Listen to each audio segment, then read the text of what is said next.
Hello dear students, या व्हिडिओमध्ये आपण बघणार आहोत chapter number 6 probability distribution.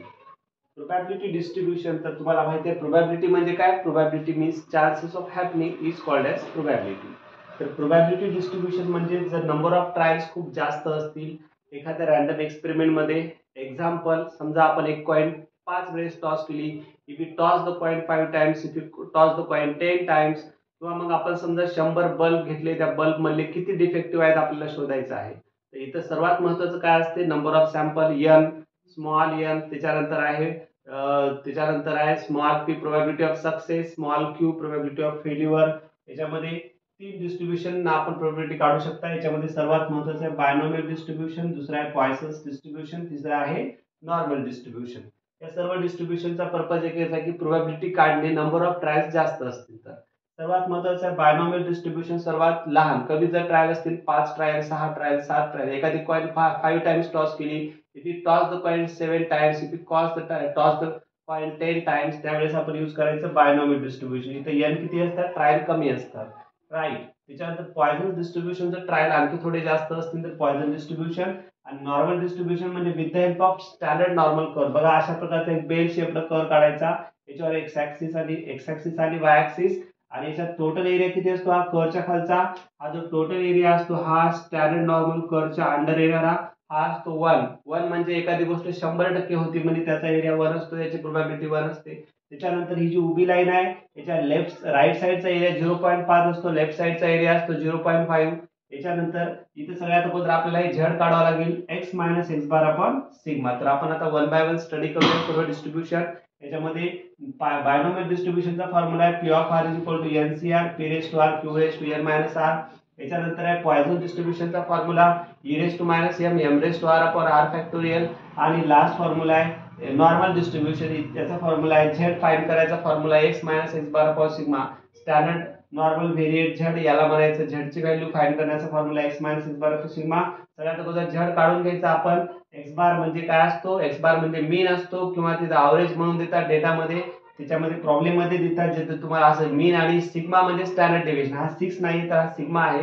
Sigma म्हणजे स्टँडर्ड डेव्हिएशन. आणि त्याच्यानंतर मग तुम्ही हा कर्व काढायचा आणि कर्व वरून तुम्ही प्रोबॅबिलिटी फाइंड करू शकता. चला तर आपण आता 1 बाय 1 बघूया. पहिलं डिस्ट्रीब्युशन आहे आपलं बायनॉमियल डिस्ट्रीब्युशन. पहिलं डिस्ट्रीब्युशन आपलं बायनॉमियल डिस्ट्रीब्युशन. तर बायनॉमियल डिस्ट्रीब्युशन कसं काढायचं, बायनॉमियल डिस्ट्रीब्युशनचा यूज काय आहे. समजा इथं सर्वात महत्त्वाचं काय काय असते, फॉर्म्युला आहे पी ऑफ आर बरोबर एन सी आर. सी म्हणजे कॉम्बिनेशन. तुमच्या कॅल्क्युलेटर मध्ये एक बटन असते बघा एन सी आरचं. एनच्या ठिकाणी एनची व्हॅल्यू थोडी मोठी असते, सी ची व्हॅल्यू त्याच्यापेक्षा सी म्हणजे कॉम्बिनेशन याची व्हॅल्यू नसते. आणि R N C R small P P raise to R आणि स्मॉल क्यू. इथलं कॅपिटल पी आहे, स्मॉल पी आहे. इथं आता मला सांगा एन म्हणजे काय. एन म्हणजे असतात नंबर ऑफ ट्रायल्स. तुम्हाला देतात प्रॉब्लेम मध्ये एखादी coin is tossed 5 times, coin is tossed 10 times, किंवा एखादे सॅम्पल असतील 4 बोल्ट्स आर ड्रॉन, 4 बोल्ट्स किंवा 5 बोल्ट्स, 5 बल्ब असं म्हणलं किंवा 10 बल्ब म्हणलं, त्यावेळेस तुम्ही हे घेऊन टाकायचं एन बरोबर नंबर ऑफ ट्रायल्स किंवा नंबर ऑफ बल्ब जे काय असतील ते. त्याच्यानंतर एनच्या नंतर काय असते, स्मॉल पी. स्मॉल पी म्हणजे probability of success. Probability of success किती आहे, सक्सेस इन 1 ट्रायल. एका ट्रायल मध्ये प्रोबॅबिलिटी ऑफ सक्सेस किती असू शकते. क्यू म्हणजे probability of failure. Probability of failure. आणि क्यू काढण्याचा फॉर्म्युला असते 1 मायनस पी. आणि त्याच्यानंतर असते आर. आर म्हणजे काय, आता समजा तुम्ही एक कॉइन 5 वेळेस टॉस केली आणि तुम्हाला हेड पाहिजे. आपल्याला पाहिजे suppose you toss the coin 5 times आणि पी वॉन्ट हेड. देन मला सांगा आता हेड मिळणं म्हणजे सक्सेस. 5 टाइम्स टॉस केली तर किती टाइम्स हेड मिळू शकते आपल्याला, 5 ला 5 हेड मिळू शकते. म्हणजे आर बरोबर किती असते, किंवा पहिल्यांदा एकदा हेड मिळू नाही शकत, 0 सक्सेस. एक वेळेस हेड 5 वेळेस कॉइन टॉस केली तर एकदा हेड मिळू शकते म्हणजे आर बरोबर 1.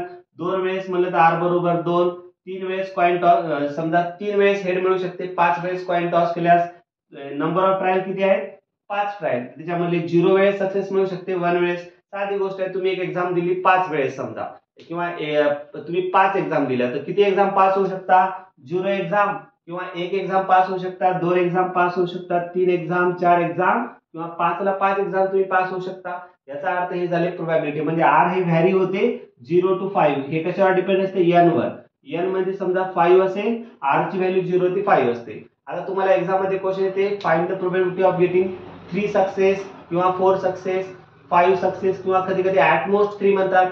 जास्तीत जास्त 3, 3 पेक्षा जास्त नाही, म्हणजे 3, 2, 1 आणि 0 यांच्यासाठी प्रोबॅबिलिटी काढायची. P of 0, P of 1, P of 2, P of 3. At most 2 म्हणतात त्यावेळेस मग 2, 1 आणि 0 ची प्रोबॅबिलिटी काढून ऍड करायचं सर्वांची प्रोबॅबिलिटी आणि ऍट लिस्ट म्हणलं तर कमीत कमी 3, म्हणजे कमीत 3 पेक्षा जास्त कोण आहेत, 3, 4, 5 आहेत. अशा प्रकारे तुम्ही प्रोबॅबिलिटी काढू शकता. आता आपण एक एक्झाम्पल घेऊया. सगळ्यात अगोदर काय करायचं बघा, फॉर्म्युला लिहायचा. आपण अगोदर n बघायचं काय ते प्रॉब्लेम जेव्हा देतात n घ्यायचं, p लिहून टाकायचं. जेव्हा कॉइनचा एक्सपेरिमेंट असते, कॉइनला 2च चान्स असतात, हेड आणि टेल. सक्सेस 1/2, फेल्युअर 1/2, कारण 2 चान्स असतात त्याच्यामधलं एक असते सक्सेस, एक असते फेल्युअर. म्हणजे p ची व्हॅल्यू कॉइनसाठी 1/2 आणि q ची व्हॅल्यू सुद्धा 1/2 घ्यायची. आणि नंतर r हे बघूया आपण. आता एक एक्झाम्पल घेऊया आणि करूया. तर बघा आता बायनॉमियल डिस्ट्रीब्युशनचा आपण एक एक्झाम्पल घेऊया. Let's take one examples of binomial distribution. आपण एक घेऊया बायनॉमियल डिस्ट्रीब्युशनचं एक्झाम्पल. अतिशय इम्पॉर्टंट असं एक्झाम्पल्स आपण घेऊन टाकू बायनॉमियल डिस्ट्रीब्युशनचं, जे की एक्झाम मध्ये विचारू शकतात. If 20% of the boards produced by machine are defective, if 20% of the board, हे खूप इम्पॉर्टंट एक्झाम्पल आहे, of the boards produced by machine are defective, इथं डिफेक्टिव्ह याचा अर्थ काय असतो, डिफेक्टिव्ह म्हणजे सक्सेस. लक्षात ठेवा 20% बोल्ट हे डिफेक्टिव्ह असू शकतात. Then determine the probability that, then determine the probability that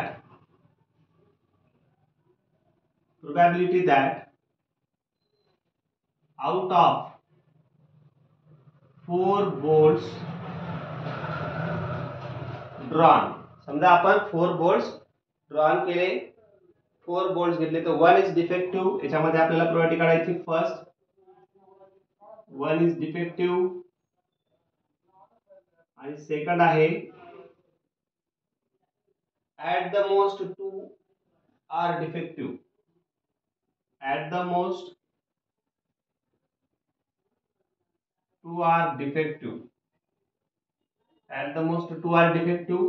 तर चला आपण सगळ्यात अगोदर काय लिहायचं, मी तुम्हाला काय सांगितलं, n, त्याच्यानंतर n किती आहे सांगायचं, किती बोल्ट्स आहेत टोटल, n च्या नंतर p, त्याच्यानंतर इकडे लिहितो मी q, त्याच्यानंतर n p q आणि r हे डिपेंड करते. याच्यासाठी r वेगळं, याच्यासाठी r वेगळं, दोघांसाठी प्रोबॅबिलिटी आहे. r म्हणजे 1 डिफेक्टिव्ह म्हणजे r बरोबर 1 आणि at the most 2 are defective म्हणजे r ची व्हॅल्यू जास्तीत जास्त 2 जास्तीत जास्त 2 म्हणजे 0, 1, 2 एवढे असतात. लक्षात ठेवा r less than equal to 2 असतो या ठिकाणी. बघा n किती आहे, 4 बोल्ट्स स्ट्रॉंग, n बरोबर 4. p किती आहे मला सांगा, डिफेक्टिव्ह होण्याचे चान्सेस किती ते वर दिले. 20% bolts produced by machine are defective, म्हणजे 20% म्हणजे 100 मधले 20, याचा अर्थ 0.2. 100 मधले 20/100, 20% म्हणजे 20/100. याला तुम्ही लिहू शकता small p is equal to 20%. आणि 20% चा अर्थ 100 मधले 20 डिफेक्टिव्ह असतं, एवढे झाले चान्सेस, म्हणजे 0.2. q कसं काढणार, q बरोबर 1 मायनस p. 1 मायनस p किती आहे आपलं, p आहे 0.2, तर 1 मधून 0.2 मायनस करा, हे भेटते 0.8. हे किती भेटते, मिळते आपल्याला 0.8 मिळते. तर p कळालं, q कळालं. आता आपल्याला पहिलं काढायचंय. आता r कसं काढायचं बघा. फर्स्ट 1 इज डिफेक्टिव्ह, अगोदर बाय बायनॉमियल डिस्ट्रीब्युशन फॉर्म्युला लिहूया. बाय बायनॉमियल डिस्ट्रीब्युशन आपला फॉर्म्युला आहे p of r is equal to NCR p raise to r into q raise to n minus r. चला आता इथं आपल्याला प्रोबॅबिलिटी कशाची काढायची, फर्स्ट आहे 1 इज डिफेक्टिव्ह साठी, म्हणजे इथं r च्या ठिकाणी 1 ठेवू शकता तुम्ही. p ऑफ 1, जिथं r आहे तिथं 1 ठेवा, because probability for 1 bolt is defective, right. चला n किती आहेत, 4 आहेत. c ला c लिहायचं, r म्हणजे 1 घ्यायचं, इंटू इथं p ची व्हॅल्यू किती आहे 0.2, r म्हणजे 1, इंटू q ची व्हॅल्यू किती आहे 0.8, फेल्युअर 0.8, आणि n मायनस r म्हणजे 4 मायनस 1. आता याला तुम्ही जशाला तसं कॅल्क्युलेशन मध्ये टाकून देऊ शकता. NCR इंटू 0.2 रेज टू 1 आणि इंटू 0.8 रेज टू 4-1. तर याचा आन्सर तुम्हाला मिळेल बघा 0.4096. मी काढत नाही, डायरेक्टली यूज करतो 0.4096. हे झालं प्रोबॅबिलिटी फॉर 1 इज डिफेक्टिव्ह. आता आपण नेक्स्ट बघूया दुसरं काय आहे, at most 2 are defective. Same to same आहे. आता हे तुम्ही बघून घेऊ शकता. मी याला फोडून टाकतो. चला नेक्स्ट आहे second, at most. At most म्हणलं की त्याच्यापेक्षा लेस दॅन इक्वल टू. लक्षात ठेवा, ऍट मोस्ट म्हणलं की लेस दॅन इक्वल टू. सेकंड आहे प्रोबॅबिलिटी फॉर सेकंड साठी. सांगा सेकंड साठी काय फॉर्म्युला कोणता आहे आपला, probability for at most 2. At most 2 bolts are defective. At most 2 are defective असं लिहू शकता तुम्ही. Probability of at most 2 are defective. प्रोबॅबिलिटीचा फॉर्म्युला लिहिला बघा, P of capital P. R कसा आहे, जास्तीत जास्त 2 म्हणजे R less than equal to 2 असेल याचा सिम्बॉल कर. ऍट मोस्ट म्हणजे 2 पेक्षा छोटा नाही, 2 पेक्षा मोठा सिम्बॉल ठेवायचा, ग्रेटर दॅनचा सिम्बॉल. याला वाचायचं R less than equal to 2. याच्यामध्ये कोण येणार, 2 पेक्षा छोटे कोण आहेत, 0 म्हणजे एक पण बल्ब डिफेक्टिव्ह नाही, नो डिफेक्ट, 1 डिफेक्ट आणि 2 डिफेक्ट. जास्तीत जास्त 2 डिफेक्ट, राईट. जास्तीत जास्त 2 म्हणजे 0, 1 आणि 2. चला आता आपण प्रोबॅबिलिटीचा फॉर्म्युला काय आपला, बायनॉमियल डिस्ट्रीब्युशनचा फॉर्म्युला काय, P of R is equal to NCR P raise to R Q raise to N minus R. This is our formula. चला आता P ऑफ 0 कसं काढणार, सेम असंच लिहायचं.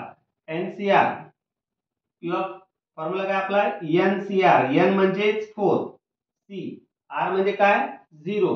P of 0 into P raise to R. P म्हणजे 0.2 raise to 0 घ्यायचा, R म्हणजे Q raise to N minus R. Q म्हणजे 0.8 raise to N minus R म्हणजे 4-0 प्लस.